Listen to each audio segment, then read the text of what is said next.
my name is Llaran, and welcome back to Couch Convos. Not with pumpkin in the background.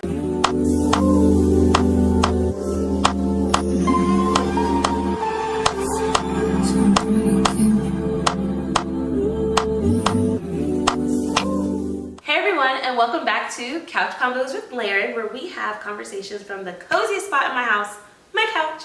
And today I have my friend, Shalyn. Shay, how are you? I'm pretty good. How about you? I'm good. You guys, Shay and I met at Hampton. I feel like every time I'm making a video, I'm always wearing a Hampton shirt. Yes, you got a rap. Yes, but we met our freshman year at Hampton, and you're from Delaware. I'm from everywhere. You're from everywhere, but we bonded over the fact that her family is in Houston, and so we were like, oh my gosh, Houston girls unite, and now here we are. Like, yes. How many years? Like 4, 8, Oh, 8 years. no. 8 years later. Dang, we're getting old. Girl, I know, that's crazy. 8 years later, and so I think what's really neat is Shalyn is an artist. Yes. I'm a singer, songwriter. I won't even just subject myself to a genre because I've been genre bending a bit, experimenting. But I do love music, and I've been doing that since I could talk.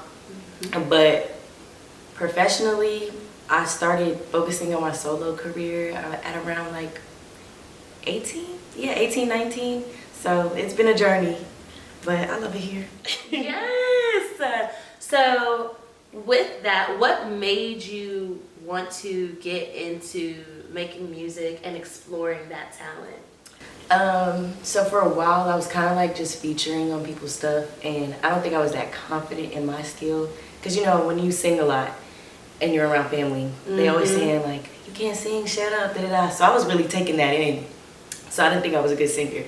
And at some point when I moved to Delaware, my very first friend, her name is Jordan, she asked me like randomly in class, like, could you sing for me? And I was singing. She was like, oh my God, like I just love, can you sing? And honestly, that kind of like sparked something in me, and I tried out for the talent show. I ended up getting first place. I got to sing at my 8th grade graduation. Then later on, I'm singing at prom. I'm featuring on other people's songs.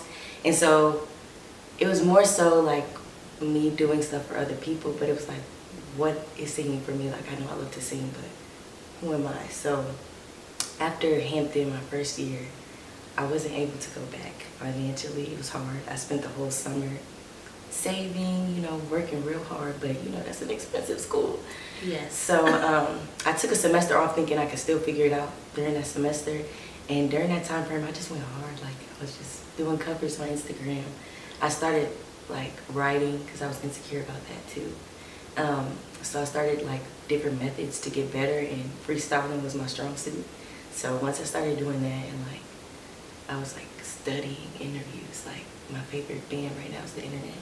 So I was watching every interview they had, listening to all of their music, and they kind of inspired me to stop making excuses and like figure out who I am as an artist, instead of waiting for people to find me, because that's kind of how I thought it was gonna go down. You know, you was gonna see me at a gas station like Chris Brown, and I was just gonna sing and he was gonna pick me up. Not Seabird. Yeah, I think that's how he got picked up. He was like singing at a gas station or something, and it was like, oh, we want to sign you or something like that. That's the story they tell you. So I was like thinking that was gonna be my my Could you imagine being at the gas station and a man going like, yo, like, that's nuts. No, for real. Cause yo who? Yo who? No, for real. And at the time he was probably like 11, 12. So imagine little boy just like, you have been singing your whole life, and what's really important about this video is how to find your voice through your art. And so what has been a lesson or several lessons that you've learned since going on this journey? I've learned a lot. Patience is definitely one of the biggest ones, and like overcoming anxiety, because I feel like a lot of artists, if they don't show it, I'm learning that everybody has like whether it's a hint or honestly, I feel like all creatives just have a lot of anxiety, and the more you get into your craft, the more anxious you're gonna get. The bigger the obstacles get, the more anxiety you're gonna get. So it's kind of learning how to overcome and regulate in those moments, because there were so many times I was like, I want to quit. And that's another lesson that I learned is like, you're going to have those moments, but you have to let them pass. Because if you're truly passionate about it, if you really want it to work, you got to believe that it's already written. And you just got to keep going for it. Like, your journey is going to look different than the next person, especially if you're trying to be more authentic rather than just chasing a certain lifestyle or something like that. So you just got to be willing to like go through the toughest time and still believe, because it's going to be tough. You're going to hear a lot of no's. You're going to get a lot of people trying to humble you, and it's simply because they're intimidated by you. Mm-hmm. And you cannot let them trick you out your spot, because that's a very, very big thing that like I'm learning. A lot of people were making me shells of myself because, you know, you get nervous about taking up space because everybody complains about it, but it's like, why do you get to take up space and I can't? So I think that's a big part of artistry, is like being comfortable with taking up a lot of space and knowing who you are, and who cares if you take up too much room. Maybe that person needs to work on their ability too. Like, don't minimize me so that you feel bigger. You know, you bring up a good point about having to face a lot of no's, a lot of rejection. And I know I might not be a creative in our artists, singers, like things like that. But rejection is something that I deal with in my field. And I'm sure there are other people who deal with rejection as well. So how do you stay motivated and push past the no? I think it's paying attention to everything around you. Like the past year, I've learned gratitude in a different way than I think I thought it was before. Like, I've been having a really rough year, maybe rough few years.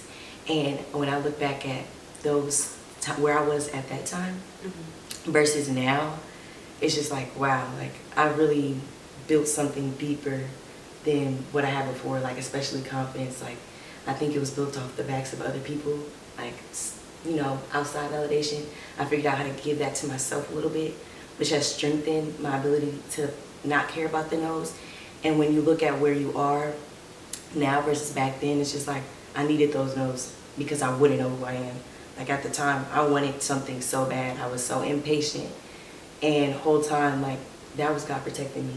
Like, I wasn't ready. If I don't know who I am, why would I want to be given everything that I want without actually being prepared for it? I wouldn't appreciate it.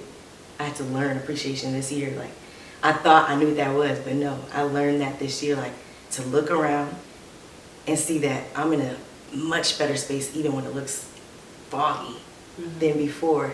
And I know myself 10 times more than I did like 2 days ago, 2 years ago. So I feel like that's what makes the rejection a little bit easier to take, because it's like, I know myself, so I don't really care what you have to say. But back then I didn't know myself, so I let what you had to say like consume me, and it kept me from making music for a long time. It kept me from seeing myself for a long time. It made me unmotivated. Why would I let you steal my drive when God gave me this? So I'm so proud of you. You've grown so much. Like, for real, I'm very proud of you. And like, listening to you talk and thinking about like when we first met, even mainly when we first reconnected when we came back to Houston. I want to say it was like one summer. There was some like hippie festival. Do you remember? yes, girl. I wish I still had that quartz. Oh my gosh, I remember. Just, your spirit has always been the same. Very positive, very optimistic. But I think how you're thinking has matured so much, and really just not like optimistic and just kind of like, well, you know, leaving things up to the universe. It's like, no, I'm first going to be appreciative for the things that I have. And I am going to find the light and the joy in whatever my circumstance is.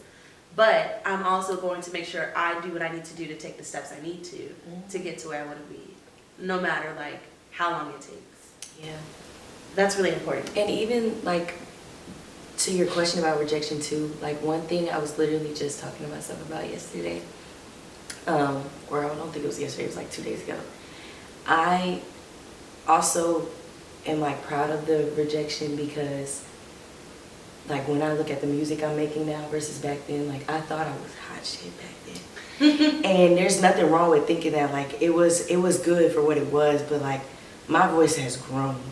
And if I just seemingly just got my record deal or whatever the case may have been back then, like, it would have been more so people choosing my path for me instead of me getting to choose it for myself. Like, I got to decide what artist I was, what type of music I get to make. I just know what my brand is as an artist too. Like, it's really easy if you see these other artists out here that are signed, that other people are defining that path for them, and that's where they gotta fight for themselves a lot. And I don't have to, I'm not saying I don't have to fight for myself, but I have full control. So like, yeah, I may not be in a certain position right now in terms of everybody being able to see me, but I have the final say, and nobody's telling me who I am as an artist, and somebody's gonna pick up on that, and they don't have to do too much work with me. They don't have to say nothing to me, and I don't know, like, it's just something about that feels good. Like, back then I was so hurt, and now, like, I'm actually very glad that nothing worked out the way I wanted it to, because I would not have worked so hard to, like, be a better singer, a better writer, figure out who I am as an artist, what my look would be, or anything like that. Like, I just wouldn't have cared. I would have gave that to somebody else. And you definitely don't want to do that. You brought up such a great point about not giving someone else the responsibility of defining who you are. How do you feel being an independent artist has allowed you to create your own identity? Well, I don't have anybody to answer to but myself. I'm not on anybody else's time. I'm on my own.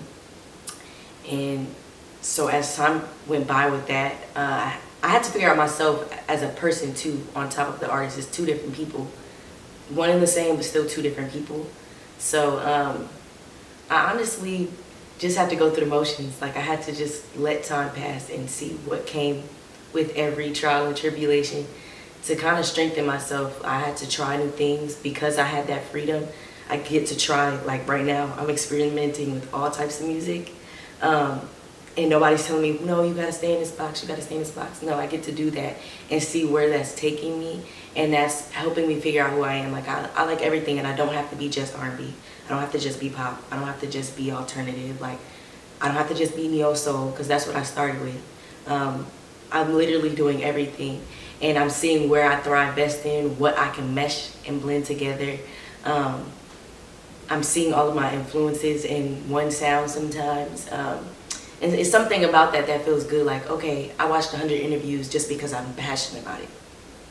Didn't realize that these 100 interviews would shape who I am today too. Like, it's kind of me watching those interviews on top of listening to their music kind of helped me feel validated and vindicated, because, okay, I'm hearing that you got anxiety too. Like, I'm thinking you're perfect. You're always in front of a camera, in front of the stage, and you're acting like nothing phases you.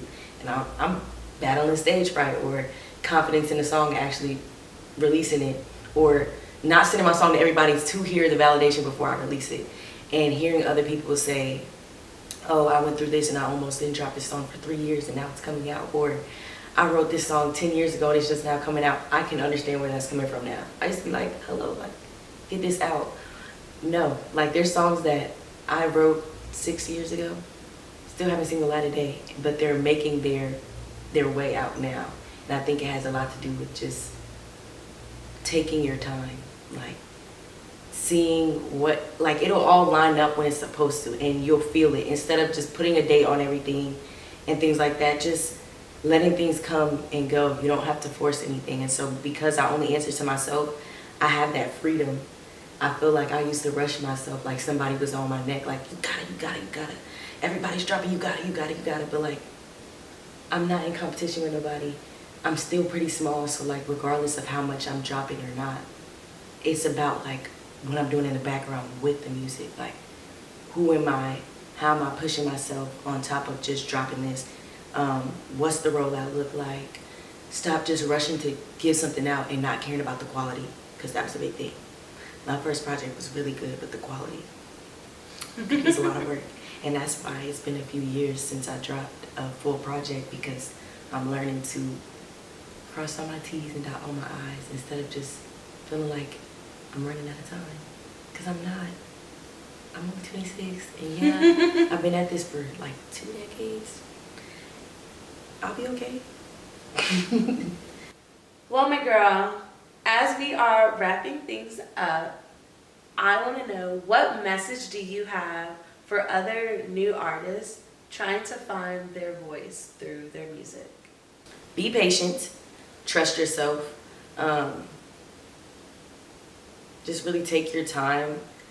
Nothing is like, listen to your intuition, do whatever feels right. Don't send your art out unfinished, and don't seek validation for it. You need to work on like feeling validated yourself about it, whether that's the message that you chose when you were painting this painting or drawing this or writing this poem or whatever the case may be. Just think about what it means to you, not what it means to anybody else. And don't let other people's voices be your voice. Don't let their voices live in your head, let your own. Because then it's hard to hear your intuition. What did Frank Ocean say? Living in the idea of another man's mind? Like, don't do that. Don't do that. You're letting other people's thoughts be yours. Build your own morale, your own values. Don't adopt anybody else's, because it's going to be hard to know yourself and to be authentic if you're doing it for everybody else and not yourself. Shay, thank you so much for coming and joining me on the couch. Is there any new projects we should be aware of? Where can the people find you? Plug yourself in. I am Shalyn Destiny on Instagram and Twitter. That is ShalynDestiny. And I'm on all streaming platforms as Shalyn. That's Shalyn.